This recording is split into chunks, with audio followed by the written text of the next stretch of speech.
작은 서점.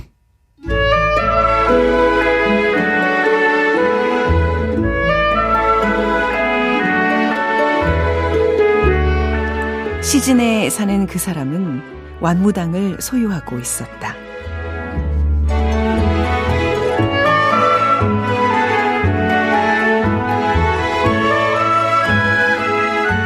안녕하세요. 아나운서 최현정입니다. 중국 작가 위화의 장편소설 원청 첫 문장으로 작은 서점 문 열었습니다. 완무당은 비옥한 땅을 일컫는 말로 1년 365일 곡식과 꽃과 나무가 끊임없이 피고 지며 무럭무럭 자라는 곳입니다. 이런 큰 땅을 소유한 사람은 그야말로 대부호였는데요. 과연 그에게 어떤 일이 일어났을까요?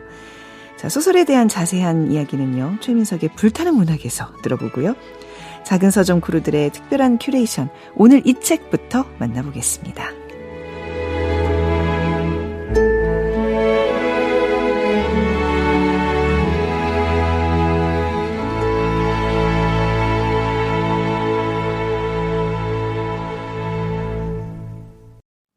작은 서점 최현정입니다.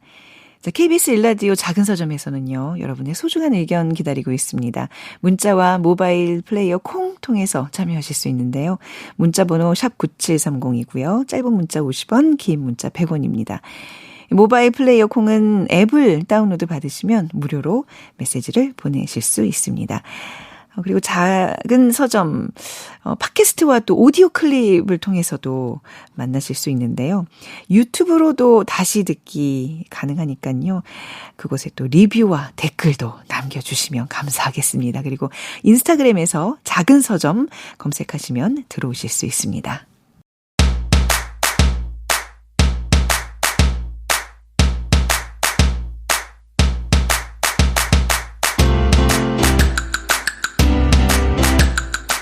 어떤 책을 읽을까 고민 중이세요?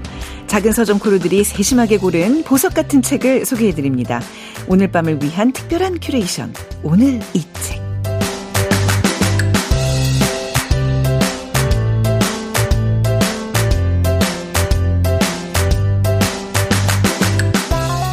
네, 오늘 김유리 MD님과 함께 하겠습니다. 어서 오세요. 네, 안녕하세요. 예스이스타 김유리입니다. 네, 날씨가 이제 계속 더워져요. 더 더워질 예정이고요. 네, 습도도 높고요. 그래서 이 더위 때문에 입맛 없는 분들을 위해서 오늘 또 맛있는 책을 가져오셨다고요? 네, 책 이름은 바지런한 끼니라는 책이고요. 저자님은 안아라 셰프님입니다. 이번에 5월 9일 정도에 나왔던 책인데, 네. 아논북스에서 나온 신간이에요. 아나라 셰프님을 알게 된 것도 우연치 않게 알게 돼서 이번에 소개해드리고 싶어서 가지고 왔습니다. 아나라 셰프님이요? 작가님이 아니라 셰프님이셨어요? 네. 근데 아나라라는 그 성함이 이 실명일까요? 저도 듣고 약간 필명일까. 왜냐면 아나라면 좀 아나라, 안아줘. 퐁. 이런 느낌이 들어서 이런 따뜻한 책이니까 그런 느낌으로 지으셨나 보다라고 생각했는데 알고 보니 실명이라고 하시더라고요. 이쁜 이름이네요. 네, 되게 예쁜 이름이어서 저도 되게 예쁘다라고 생각하면서 읽었는데 작가님이 사실 계절 식재료를 창작 요리로 하는 이제 푸드 디자이너라고 하시더라고요. 네. 네, 되게 특이하게도 원래 공부하신 전공은 생물학이자 그리고 나중에 공부하신 건 시각 디자인이었는데 어쨌든 이 두 가지를 어떻게 결합할까 하다가 우연치 않게 이제 유명한 식당에서 2013년에 일을 하셨다고 해요. 네. 그러면서 요리를 하는 즐거움을 깨닫게 됐고 지금은 다양한 식문화 생사를 만들고 이제 여러 사람들한테 밥을 지어주는 기쁨으로 살고 계신다고 합니다. 사실 전 에세이를 고를 때 음식 관련 에세이는 잘 안 읽거든요. 먹는 거를 좋아하긴 하는데 이게 글로 음식을 설명하는 게 사실 소설이나 시 빼고는 에세이에서 얼마나 잘할까 이런 생각이 들어서 좀 에세이를 고를 때 음식 관련 에세이는 안 읽는데 그런데 네, 이번에 6월에 서울국제도서전이 있었잖아요. 예. 그때 이제 여러 출판사 부스를 좀 구경하다가 아논북스를 우연치 않게 들렸는데 그때 딱 이 작가님 사인회를 하고 계셨어요. 말씀하셨던 거예요. 그러면서 이 책을 처음 받게 됐습니다. 사인 받아서 이제 보은의 의미로 오늘 책을 가져오신 건가요? 네. 근데 제 돈 재산이긴 해서 제가 직접 구매한 책이어가지고 네.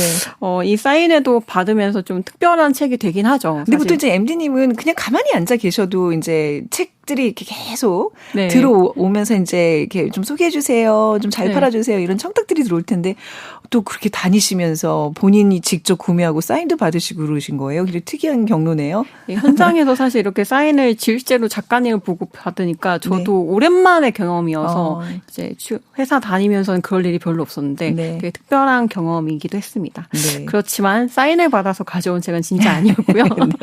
네, 지난주에 약간 장마철이었잖아요. 네. 그래서 날씨도 많이 습도도 오르고 너무 덥고 집에만 있어도 약간 사람이 울적해지는 기분이 들더라고요. 그래서 집에서 사실 아무것도 안 하긴 하는데 유일한 취미가 있다면 직업답게 독서이긴 하거든요.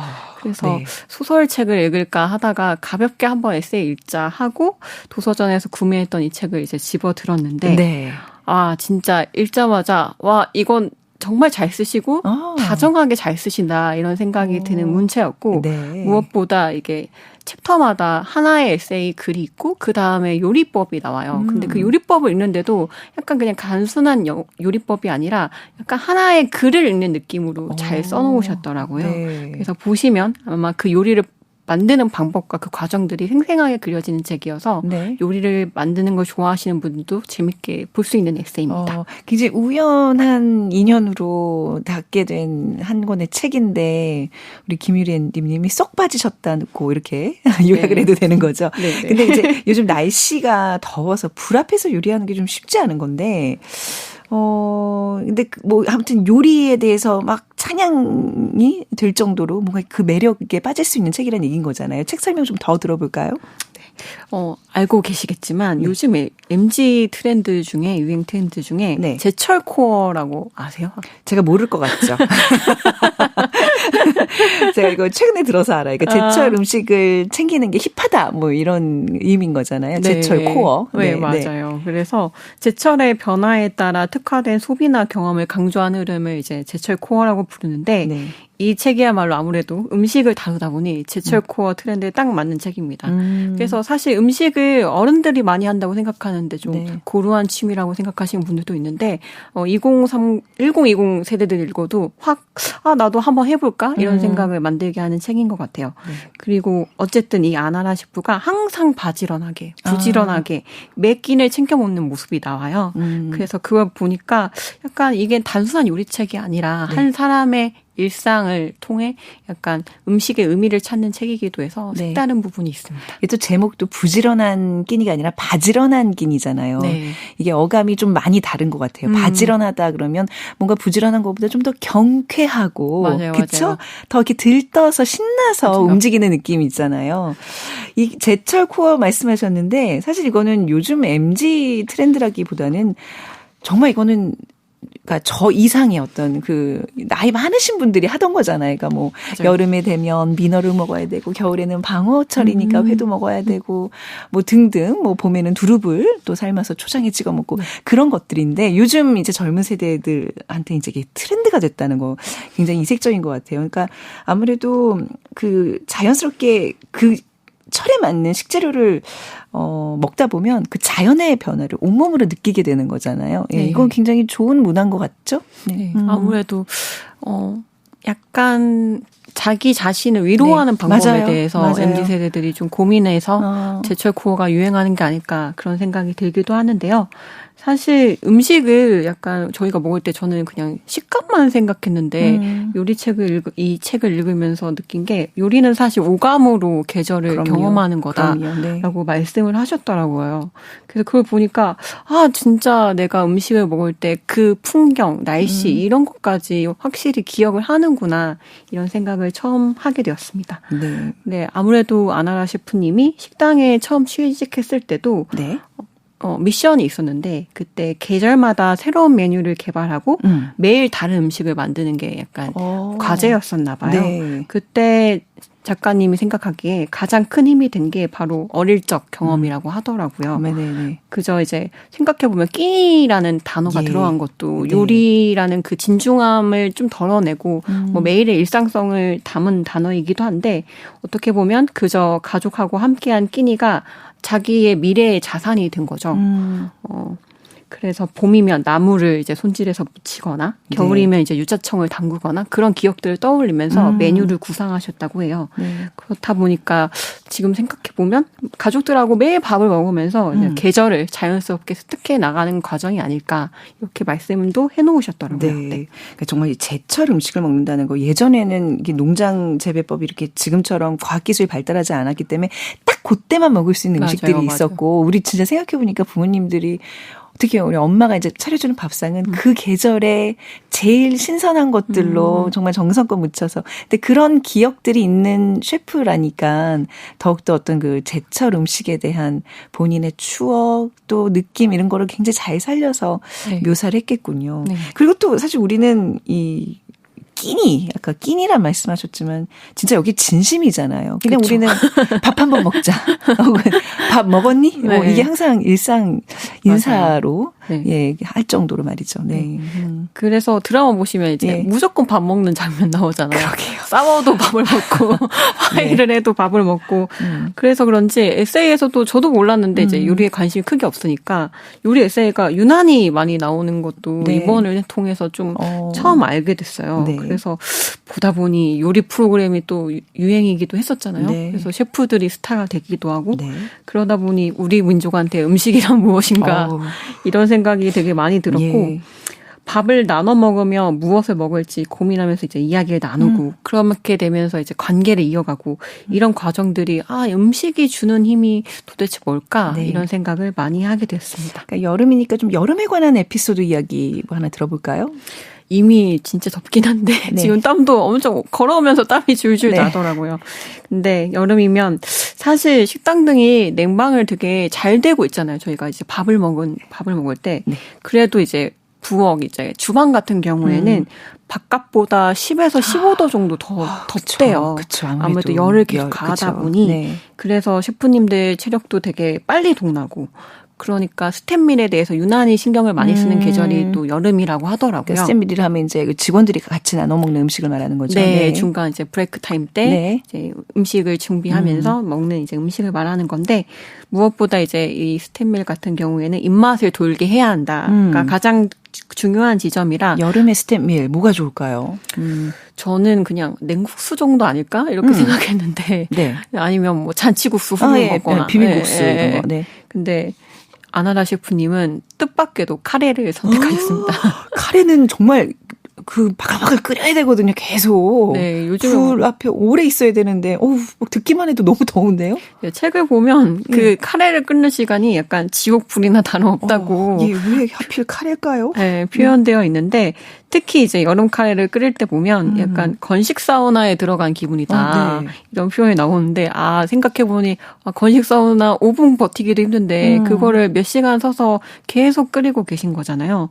근데 다행히 이제 여름에 맞는 그 여름에만 나오는 여름 채소들을 넣다 보면 그것들이 전해주는 산도라든지 찬 기운이 나온대요. 그래서 카레 그 뜨거운 온도에서도 약간 그 찬 기운을 받아서 정신이 화들짝 돌아오고 다시 그렇게 재료를 모으고 잘게 다지면서 약간 경쾌한 리듬감을 일상에 준다고 하더라고요. 네네. 그리고 아무래도 카레는 모든 재료를 약간 볶고 지지고 네. 다 넣어서 뭉근하게 좀 그쵸. 끓여야 하잖아요.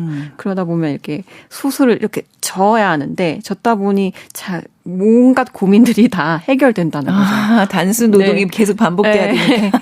바깥은 너무 덥지만 시간이 해결해 주겠지. 시간이 지나면 이 카레 진짜 맛있을 거야. 막 이런 생각을. 기도하듯이 네. 의식을 치르듯이. 네, 맞아요. 네. 정확히 책 속에서 이제 매년 여름 초입이 되면 이 여름을 잘 나고 싶다. 이 더위를 잘 지나쳐 보내고 싶다라는 마음을 담아서 이렇게 올 여름도 제발 잘 나게 해주세요 하면서 셰프님이 약간 카레 의식이라고 부른다고 합니다. 카레 의식이요. 네. 그래서 나름 이열치열 방법이라고 해야 하나. 그러니까 뜨거운 여름에는 꼭 뜨거운 카레를 먹어야 한다. 이렇게 이야기하시더라고요. 독특하신 분이군요. 네. 그리고 아무래도 또 향신료를 또 넣으면 그 향신료가 확 부엌을 확 퍼지면서 머릿속을 좀 개운하게 만들어준다고도 하더라고요. 네, 그래서 만약에 카레 만들기 너무 두려우셨다면 날 잡으시고 한 번씩 만들어 보셨으면 좋겠습니다. 네, 그 또 카레가 이 큐민 성분이 항염증에 굉장히 좋은 그런 성분이잖아요. 네네네. 여름에 그 보신용으로 이렇게 먹기에도 참 좋은 음식이겠다는 생각이 드네요. 저는 항상 그 카레를 이렇게 솥에다 끓이면서 이거 한 일주일치 우리 가족들 먹여주세요. 카레 한번 끓여놓으면 아주 일주일이 편해지거든요. 그게 일주일 의식 아닐까요? 그러니까 엄마의 또 카레 의식은 좀 다른 의미네요. 그러니까 이 작가님은 우리 이 셰프님은 요리에서 자신의 인생의 태도를 찾아가는 그런 분인 것 같아요. 근데 사실 그 장인이라고 부를 만한 그런 분들은 다들 그 자신의 업에서 자신이 하는 그 일에서 인생의 지혜라 그래야 될까요? 찾는 분들이 아닌가. 그런 분들을 우리가 장인이라고 하지 않나 싶다는 생각을 해보네요. 그런 의미에서 아나라 셰프님도 정말 장인 같다고 생각한 게 책에서 이제 다른 꼭지를 읽다 보시면 개의 이제 같이 살고 있는 개가 있는데 그 개의 건강을 고민하면서 함께 이제 나눠 먹을 수 있는 채소 고깃찜이라든지 이제 개랑 자신이 나눠 먹는 거죠.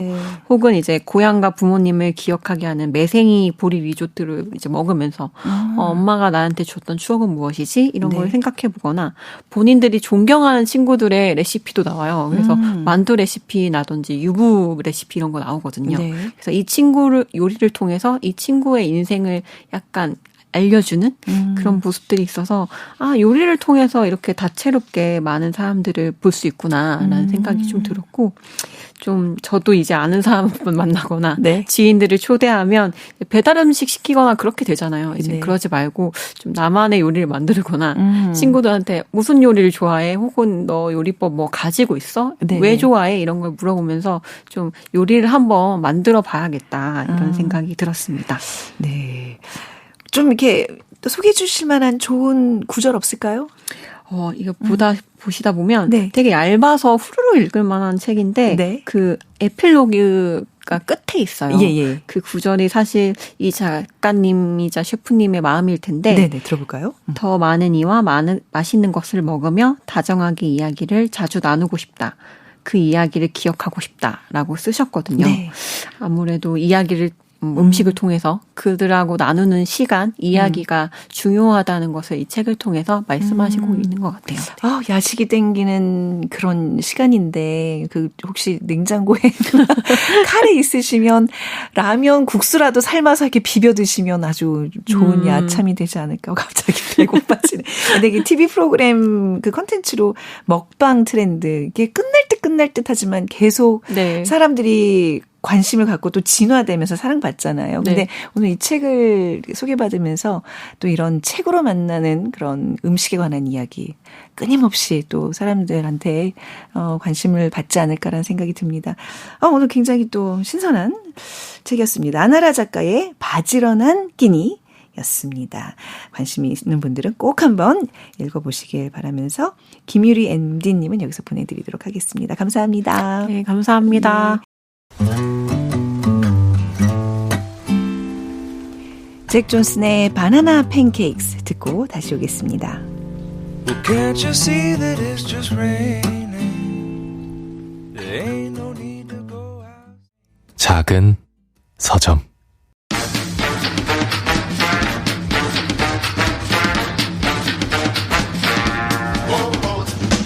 최민석의 불타는 문학.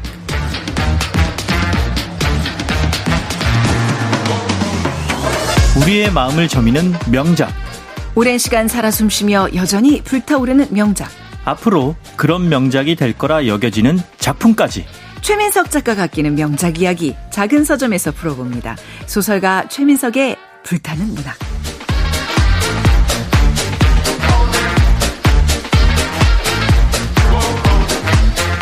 최민석의 불타는 문학 소설가 최민석 작가와 함께합니다. 안녕하세요. 안녕하십니까. 이날만 기다리면서 살고 있는 최민석입니다. 진심이에요? 그렇죠. 네. 우리뿐만 아니라 청취자분들께서도 오늘 최민석 작가 나오는 월요일 밤이다라고 좀 기다리는 분들이 많았으면 좋겠어요. 많은 걸로 알고 있어요. 네. 많았으면 좋겠다는 건 희망형이죠. 아니 뭐 현재 진행형 플러스. 네. 우리 최민석 작가님이 글쓰기 수업 하신다면서요. 예. 그 소설 작법? 에세이를 주로 강의를 하고요. 네. 소설은 저도 어떻게 쓰는지 아직 잘 몰라서 이런 겸손. 감히 할 수 없어서 네. 에세이를 가르친다기보다는 네. 제 노하우를 공유하는 정도. 네. 그런 시간을. 어떤 학생분들이 오세요? 주로 직장인들 그리고 의외로 연배가 좀 있으신 저보다 네. 훨씬 연세가 많으신 분들이 많이 이제 사시고 난 후에 네. 자기의 삶을 뒤돌아보면서 회고록을 쓰거나 네, 네. 아니면 좀 삶을 정리하고 싶어서 네, 네. 오시는 분들도 꽤 네. 있고요. 간혹 작가가 되고 싶어서 청운의 꿈을 품고 오는 20대 후반 혹은 30대 초중반의 성인들도 있고요. 네. 네. 소설가가 된다는 거. 그러니까 정말 내 인생이 그냥 한편의 소설 같아, 드라마 같아 하면서 내 얘기를 하고 싶은 사람들과 또 내가 타고난 정말 이야기꾼이야. 나는 정말 이런 얘기 해주고 싶어. 한 두 부류로 이렇게 구분이 되지 않을까 싶은데 오늘 만나볼 이 작가는 진짜 타고난 이야기꾼이 아닌가 싶습니다. 근데 이 작품 소개에 앞서서 최민석의 불문학에서 소개되는 책들은요, 저희가 스포일러가 좀 포함될 수 있습니다. 줄거리 얘기를 많이 하기 때문에요. 근데 이를 좀 피하고 싶으신 분들, 이거 얘기하면 어떡해. 중간에 들으시면서 짜증내지 마시고요. 책을 먼저 읽고 다시 듣기로 마저 들어주시면 되는데요. 저희 유튜브도 있고요. 작은 서점 유튜브, 팟캐스트, 오디오 클립도 콩을 통해서 다시 만나실 수 있습니다. 오늘 작품 소개해 주시죠. 네, 오늘 작품은 정말 이야기를 잘 쓰는 작가 위화의 원청입니다. 네. 예. 원청. 그러니까 원청은 좀 많이들 알고 계시죠. 근데 좀 낯설다 하시는 분들은 그 허상관 매혈기 쓴 작가잖아요. 그죠? 그렇죠. 예. 네. 그 하정우 배우가 또 연출하고 주연을 맡았던 영화기도 한데 최민석 작가가 이 위화 작가를 굉장히 좋아하신다고요? 좋아합니다. 위화 작가의 장편 소설은 다 읽었고요. 저는 그래요? 개인적으로는 형제를 가장 좋아하고요. 형제. 네. 예. 원청은 가장 완성도가 높은 작품이라고 생각을 해요. 근데 이게 왜 다르냐? 그러니까 완성도가 높은 작품은 훌륭하게 느껴지고 형제는 이것보다 완성도는 조금 미흡할지라도 네. 이 형제가 갖고 있는 이야기의 매력이 그 날 것 그대로의 매력이 저한테는 굉장히 크게 작용을 했거든요. 네네. 특히 2권 후반부에 가면 정말 말도 안 되는 사건들이 막 벌어져요. 저는 그런 걸 좋아하기 때문에 네. 최애의 작품은 형제. 그렇지만 문학적 완성도가 가장 높은 작품은 오늘 소개하는 네. 원청이라고 생각을 합니다.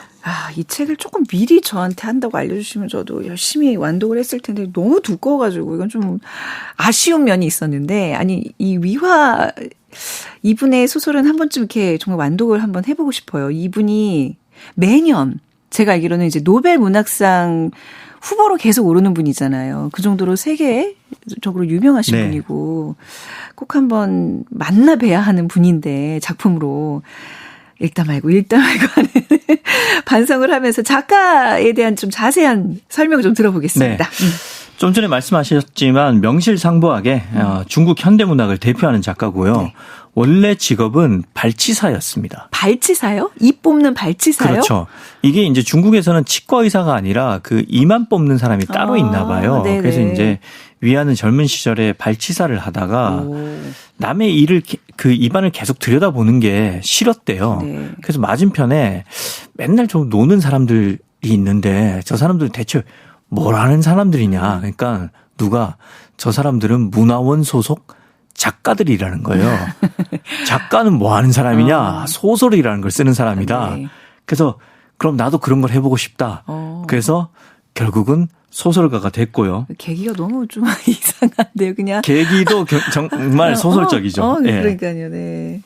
그래서 1993년에 장편 소설 인생으로 세계적인 작가로 등극을 했고요. 이 인생은 흔히 이제 장예모로 알고 있는 장이모우 감독을 통해서 그 같은 제목의 영화로 만들어져서 칸 영화제에서 심사위원 대상을 받았습니다. 네. 예. 그래서 위화 작가의 이름도 전 세계적으로 알려졌고 얼마나 사랑을 받았냐면 출간하고 25년이 지난 해가 2018년이거든요. 네. 그 해에만 인생이 200만 부가 팔렸다고 해요. 역시 대륙의 스케일은 다르군요. 그러니까 아직도 엄청나게 사랑을 받고 있는 거죠. 네. 그리고 이제 인생 다음에 발표한 책이 허상감 매열기인데 이 작품은 뭐 워낙 많이 사랑을 받아서 중국은 물론이고 한국에서도 굉장히 큰 사랑을 받아서 사실상 출간 후에 10년간 가장 많이 판매된 중국 소설로 선정이 됐다고 해요.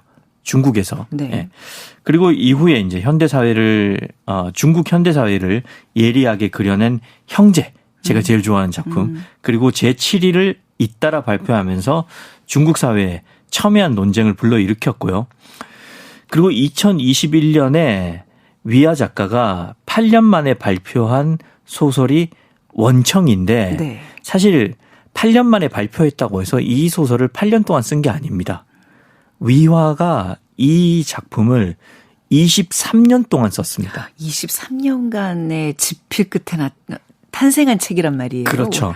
물론 23년 내내 이것만 쓰진 않았죠. 않았겠지만, 네. 이 작가 후기를 읽어보고 인터뷰를 보면 네. 애초에 이제 이거를 시작을 했는데 네. 글이 잘 안 풀려서 중간에 이제 쉬면서 쓴 게 형제와 7일이에요. 네. 그러니까 쓰다가 안 되니까 형제 한번 쓰고 형제 3권짜리였거든요. 네. 3권짜리 쓰고 그다음 원청 쓰다가 또 안 되니까 또 제7일 쓰고 이렇게 해서 마침내 23년 만에 완성을 한 거죠. 네. 이 위화는 아무튼 이 모옌, 네. 옌랭커와 함께 중국 현대 3대 작가로 꼽히고 있고요. 전 세계의 45개 언어로 네. 그의 작품이 번역 출간되고 있습니다. 네, 이 원청 발표됐을 때 우리나라에 또 방한도에서 뭐 여기저기서 인터뷰도 하고 그랬더라고요. 그 유튜브에 굉장히 화면들이 많이 남아 있는 거 봤거든요. 그 대담을 장강명 작가가 같이 했더라고요. 아, 그래요? 예. 네. 오. 그래서 제가 장강명 작가님한테 그 부러운 게 몇 가지 있는데 오. 그거 하나가 이제 부러웠습니다. 다음에 그 중 좀, 하나가 부러운 거였습니다. 아니 또 이제 뭐 멋진 세계 월드 클래스의 작가분들이 오늘 최민석 작가님과 어떻게 연결을 자꾸 그러면 그럴수록 저는 더욱더 초라해지니까. 왜 그러세요? 아무튼 오늘 넘어가시죠. 네, 원청 줄거리가 굉장히 기대돼요. 이거 굉장히 긴 서사인데 재밌게 짧게 또 추려주시기 바랍니다. 네. 작품의 주인공 이름은 린샹푸입니다. 네. 샴푸 아니고요. 네. 린샹푸입니다. 네. 린샹푸는 중국 북쪽 지방에 홀로 살고 있는 부유한 남성입니다. 그가 홀로 사는 이유는 5살의 아버지를 그리고 19살의 어머니를 여의었기 때문입니다. 홀로 산 지 어느덧 5년, 그가 24살이 되던 해에 한 젊은 남녀 한 쌍이 린샹푸의 집으로 찾아옵니다. 이 남녀 한 쌍은 마차를 타고 가던 중에 바퀴가 망가져서 네. 더 이상 갈 수 없게 됐다면서 하룻밤만 묵을 수 있냐고 부탁을 하죠. 이때 린샹푸는 수줍은 눈빛으로 자기를 보고 있는 여자와 눈이 마주칩니다. 예쁜 여성은 네. 매력적인 치파오를 입고 있었습니다. 아. 순간 린샹푸의 가슴이 철렁 내려앉죠. 치파오 입었던 거 맞아요? 네, 소설에 그렇게 나와요. 묘사가 되어 있습니다. 첫눈에 반한 거예요. 네. 네, 그런 것 같아요. 네. 린샹푸는 이 남녀 둘이 부부인가 해서 네. 의구심을 갖고 있다가 밤에 뭐 이런저런 얘기를 나누다가 이 둘이 남매라는 사실을 알고 안도하게 됩니다. 네, 여자애한테 마음이 있었거든요. 예. 그렇죠. 그리고 이제 이름도 알게 되는데요. 여자는 샤오메이, 남자는 아창이었죠. 네. 이제 남자 아창은 자신들이 이 원청이라는 오늘 소설 제목인 네. 원청이라는 남쪽의 도시에서 왔고 거기는 양쯔강을 건넌 뒤에도 600리를 더 가야 하는 곳에 있다. 이렇게 설명을 하죠. 이 중국이 워낙 넓다 보니까 린샹푸는 원청이라는 곳을 처음 듣지만 네. 그런 데가 있구나라고 생각을 합니다. 그리고 아창은 이제 자기들의 부모님이 돌아가셔서 네. 경성에 있는 이모부한테 가는 중인데 거기에 가면 이모부가 일자리를 찾아줄 거기 때문에 가고 있는 중이라고 얘기를 하죠. 아무튼 외로웠던 린샹푸는 이날 밤 자기 얘기를 장황하게 늘어놓습니다. 괜히 마음이 반가웠던 거죠. 그러면 옛날 아버지 얘기, 어머니 얘기, 뭐 어린 시절을 늘어놓고 그리고 오지랖 넓게 네. 이 주변 백리 안에서는 자기가 부호에 속한다. 나 돈 좀 있다. 돈 자랑을 해요. 예, 이런 얘기까지 플렉스를 늘어놓게 되죠. 예. 네. 이 얘기를 듣고 있던 예. 아창의 눈이 반짝입니다. 그걸 린샹푸는 예. 발견하죠. 아니 그게 이제 남자가 여자한테 잘 보이고 싶어하는 그 마음은 알겠는데 돈 자랑하면서 이거 뭔가 불길합니다. 그렇죠. 그리고 이제 다음 날 아침이 됐는데 네. 어제까지 생기가 넘쳤던 그 여자 샤오메이가 병에 걸렸다면서 갑자기 쓰러져서 일어나지를 못합니다. 아창은 너무 급해서 아무래도 혼자 떠나야겠다면서 내 여동생을 좀 거두어 줄 수 있겠느냐 이렇게 묻죠. 경성에서 이모부를 찾으면 데리러 오겠다고 말하면서요. 그래서 린샹푸는 알겠다고 합니다. 사실 간밤에 린샹푸는 네. 이 처음 본 샤오메이 생각에 잠을 이루지 못했습니다. 완전 빠졌어. 네. 잠깐 잠들었다가 샤오메이랑 점점 멀어지는 꿈까지 꿨죠. 고작 하루 만나놓고 잠깐 말이죠. 스치듯 만난 건데. 네. 그런데 샤오메이가 며칠 더 여기서 묵겠다고 하자 린샹푸의 마음은 굉장히 환하게 밝아졌습니다. 대서사의 시작. 이 남녀 주인공의 만남으로 이렇게 얘기가 지금 풀어지고 있는데 요 시점에서 한번 노래 한 곡을 좀 듣고 올까요? 네. 네. 뭔가 이제 그 로맨틱한 분위기가 잡혀가잖아요. 네. 그래서 여기에 어울릴 법한 장구경의 야반 가성을 준비해 왔습니다. 좋습니다. 네. 장구경의 또 음색이 못 알아듣겠지만 뭔가 이 애정이 느껴지는 남녀 간의 사랑이 느껴지는 그런 감미로운 목소리였는데 자 이제 린샹푸가 좋아하면 좋아할수록 이 독자들은 불안해집니다. 그런가요? 네. 뭔가 촉이 좋으신 것 네. 같은데 역시 책을 많이 읽으셔서 아니, 대충 네. 스토리는 알고 있어요. 네. 아무튼 조금 이상하게도 남자가 떠나고 네. 아창이 떠나고 이제 오후가 됐는데 아프다고 했던 샤오메이가 갑자기 벌떡 일어나서 집안일을 막 시작해요. 그리고 시간이 좀 흐르자 이제는 샤오메이가 그 돌아가신 린샹푸의 어머니가 썼던 배틀에 앉아서 네. 배를 짜기 시작합니다. 네. 그 간밤에 린샹푸가 막 엄마 얘기하고 막 그랬잖아요. 그걸 들었는지 아무튼 이 린샹푸는 홀로 외롭게 살고 있었고 심지어 어머니를 그리워하고 있었는데 이 엄마가 쓰던 배틀에 앉아서 배를 짜는 그 샤오메이를 보고 또 더 깊은 매력을 느끼죠. 그러니까 이 동생이 아프다고 이제 오빠 혼자만 떠난 건데 뭔가 이게 지금 둘이 그린라이트가 이제 올리면서 뭔가 이루어질 것 같은 분위기가 지금 막 무르익고 있어요. 네. 네. 이모부 댁에 간다고 했던 오빠는 사실 이모부 댁이 아니라 함흥에 갔는지 함흥차세요? 함흥차 삽니다. 네. 함흥냉면을 먹는지 네. 아무튼 돌아올 생각을 안 하고 그럴수록 샤오메이에 대한 린샹푸의 호감은 커져만 갑니다. 둘은 이렇게 이제 한동안 뭐 며칠이고 계속 보내고 있는 거죠. 그러던 어느 날 마을에 우박이 진짜 많이 내려요. 네. 그리고 너무나 우박이 많이 내려서 린샹푸가 굉장히 아끼던 집사가 한 명 있었는데 네. 그 집사가 죽어버립니다. 그리고 큰 상실감을 느끼던 린샹푸를 샤오메이는 동침을 하면서 위로를 해주죠. 이 정도면 뭐 이제 엮인 거네요, 서로. 네. 그렇죠. 남녀 관계가 이제 결혼해야죠. 결혼합니다. 네. 두 사람은 이제 혼례를 올립니다. 네. 그리고 혼례를 치른 날 밤 샤오메이가 푸른색으로 날렴한 두건 3장을 꺼냅니다. 두 건을요. 그리고 자기의 혼수는 이 2권 3장뿐이라고 얘기를 하죠. 그러자 마음이 짠했던 린샹푸는 갑자기 안방 벽에 틈새에 감춰놨던 그 나무 상자를 꺼냅니다. 그러니까 옛날 그 한국 영화 보면 네네. 벽에 숨어 있는 네. 그런 금고 같은 예. 숨겨진 그 공간 있잖아요. 그렇죠. 거기서 네. 나무 상자를 꺼내는데 병풍 뒤에 숨겨진 벽에 있는 예, 문고리가 열어진 거죠. 네. 이 나무 상자 안에 예. 집문서랑 땅 문서가 있는데 린샹푸가 소유한 땅이 무려 476무였는데 이게 무요? 네. 어느 정도냐면 중국 단위라서 설명을 하자면 1무가 약 200평이거든요. 그러니까 476무면 그냥 평으로 계산을 해볼게요. 네. 제곱미터 어려우니까 네. 92,000평이 넘는 거죠.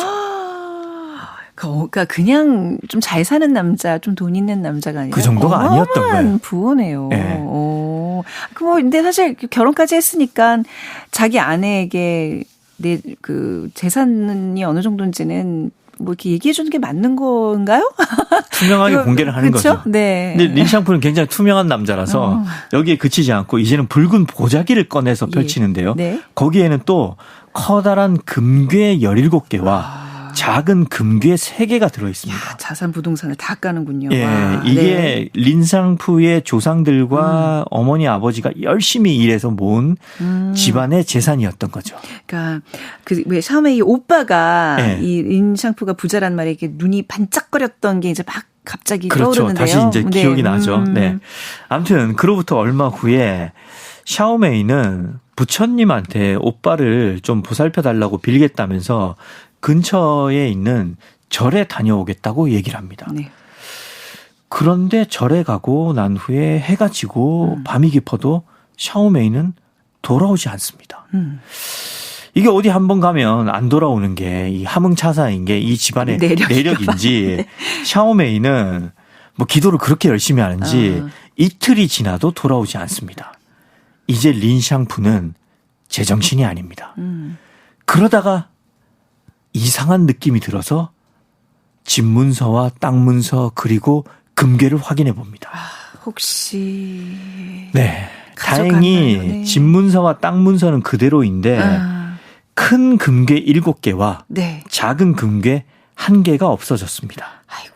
그제야 린샹푸는 네. 왜 샤오메이가 사라졌고 돌아오지 않는지 깨닫게 된 거죠. 돈도 잃고 사랑도 잃고 얼마나 배신감이 컸겠어요. 네. 한동안 멍하게 지내던 린샹푸는 네. 이제 목공을 배우면서 세월을 보냅니다. 그렇게 자그마치 5달을 보냅니다. 샤오메이가 나중에 돌아오죠, 그래도. 돌아옵니다. 네. 네. 아유, 그래도 양심은 있네요. 네. 돌아오는데 샤오메이가 떡국을 많이 먹었는지 네. 아니면 홀몸이 아닌지 배가 부른 채로 돌아옵니다. 아이를 가졌군요. 그렇습니다. 그걸 알고 다시 돌아왔군요. 샤오메이는 린샹푸의 아이를 가졌고 자기가 린씨 집에서 아이를 낳고 싶다고 말을 합니다. 네. 린샹푸는 샤오메이한테 금괴를 어디에 뒀는지 묻지만 린샹푸는 김종서의 대답 없는 너를 신청하고 싶은 마음이 제가 들 정도로 네. 샤오메이는 대답을 안 합니다. 예. 예. 하지만 린샹푸는 결국 샤오메이를 받아들이죠. 그러니까. 그리고 그날 밤 두 사람은 한 이불에 눕는데요. 네. 샤오메이가 린샹푸의 손을 잡아다가 자기 배 위에다가 얹습니다. 이때 린샹푸는 아기의 태동을 느끼죠. 그러면서 마음이 스르르 풀려버립니다. 그냥 순수한 청년이라기보다는 약간 이제 호구네요. 그렇죠? 네. 린샹푸는 네. 약간 그런 캐릭터고요. 받아주나? 네. 그 꼬치꼬치 캐물어야죠. 사실 린샹푸는 모진 사람이 아닙니다. 예. 어쩌면 그만큼 샤오메이를 사랑하는 걸 수도 있고요. 둘은 마침내 함께 행복한 나날을 보내고 네. 드디어 샤오메이는 딸을 낳습니다. 그리고 딸이 태어난 지 3달 정도 지난 어느 날. 네. 또 어느 날 무슨 일이 그렇죠. 일어나나요? 네. 어느 날 하면 뭔가 늘 터지는 거죠. 예. 린샹푸는 딸의 울음소리에 잠이 깹니다. 그때 이미 샤오메이는 떠난 후였죠. 또 떠났어요. 네. 벽 틈새를 또 확인해 보니까 이번에는 금괴가 그대로 있었습니다. 그래서 린샹푸는 집사 텐다한테 네. 딸을 맡기고 금괴가 든 붉은 보자기를 꺼내서 집을 나섭니다. 네. 그리고 땅을 저당 잡혀서 네. 돈을 마련하고 금괴도 이제 돈으로 바꾸죠. 네. 그리고 계절별로 겉옷과 속옷을 맞춥니다. 아, 그러니까 이제 아이 엄마, 나의 부인 샤오메이를 찾아 나서려는 거네요. 네. 린샹푸는 그 계획을 집사한테 말하면서 땅을 3년 동안 저당을 잡혔지만 집은 그대로 뒀으니까 네. 집사한테 가족들과 자기 집에서 살라고 얘기를 합니다. 네. 그리고 샤오메이를 찾으면 편지를 보낼 테니까 2년 안에 네. 편지가 안 오면 내가 객사한 것이니까 집을 가지라고 말을 하죠. 목숨을 걸고 가는 거네요. 그렇습니다. 오. 그리고 그렇게 되면 땅은 새 주인한테 넘어갈 거라고 얘기를 합니다. 네. 다 계획이 된 거예요. 이제 린샹푸는 곤히 잠든 딸을 포대기에 싸고 네. 등에는 커다란 보찜을 짊어진 뒤에 집을 나섭니다. 엄마 찾아 3만 네. 년. 아내 찾아 3만 년. 그리고 마음속으로 돌아가신 부모님한테 말하죠. 예. 샤오메이를 데려오겠습니다. 아버지, 어머니, 맹세코 반드시 데려서 돌아오겠습니다. 네. 이게 무슨 사명도 아니고 왜 이러는 걸까요? 이게 중국이 또 엄청 넓은데, 그러니까 단설하고는 이 남매가 왔을 때 원청에서 왔다 그랬잖아요. 네. 거길 가는 건가요? 그렇죠. 단설하고는 거기밖에 없는데 예. 이제 린샹푸는 딸아이의 그 젖동량을 해가면서 그 원청이라는 곳을 찾아 헤매는데요. 린샹푸가 사람들한테 원청이 어디냐고 물을 때마다 네. 사람들은 멍한 표정을 짓습니다. 네. 결국 린샹푸는 알게 됩니다. 원청이라는 곳은 없다는 걸 말이죠. 허구의 지명이었던 거예요. 그렇습니다. 어떻게? 그럼 어떻게 돼요? 더 알고 싶으신 분은 네. 직접 책을 읽어보시라고 감히 권하고 싶습니다. 여기까지예요? 네. 제가 사실 딱 저 여기까지밖에 모르거든요. 그렇군요. 그래서 제가 여기까지. 역시 원정 아나운서님은 결국 원청을 읽을 운명이었다. 야, 근데 이 원청이라는 곳이 그 미지의 땅? 뭐 어떤 의미인 거예요? 그러면 존재하지 않는 땅인데 이 주인공은 계속 원청을 향해서 가고 있는 거잖아요. 그렇죠. 단순한 지명일 뿐만 아니라 예. 우리가 얻지 못한 어떤 이상향, 어떤 바람, 어떤 삶 모든 것을 뜻할 수 있는 거죠. 네. 그리고 사실 제가 이 스토리를 더 말씀드리고 싶지 않은 이유가 네. 위아 작가가 이 작품을 1998년부터 구상해서 무려 23년간 네. 쓰면서 고치고 했다고 했잖아요. 네. 자료도 뭐 어마어마하게 받고 네. 그 자료를 요약한 메모만 노트 7권 분량이라고 해요. 그래서 오늘은 사실 소설 초반부만 제가 말씀을 드린 겁니다. 이게 단순히 이제 아내 찾아 산말리 원청으로 가는 뭐 그런 여행기 이런 게 아니라 네. 정말 이 중국 근대사의 그 어떤 많은 면을 담고 있는 거잖아요. 이 당시가 제가 알기로는 이제 신해혁명 기간이라면서요. 네. 요 작품이 그 청나라가 저물던 시기의 예. 이야기거든요. 그래서 이 중국 대변혁기에 그 많았던 고난을 평범한 사람들이 어떻게 견뎌냈는지 네. 거기에 대한 이야기고요. 예를 들면 이 작품에는 토비가 나와요. 토비요? 예, 토비는 우리로 치자면 뭐 산적 같은 그런 그 괴한들인데 네. 이게 청나라 말기에 들어서서 정부가 제 역할을 못하게 되니까 네. 거의 무정부 상태에 이르게 되거든요. 그 시기에 등장한 일종의 도적들이 네. 토비인 거죠. 이 토비들이 사람을 납치해서 인질로 삼고 몸값을 뜯어내는데 그 수법이 굉장히 잔인했어요.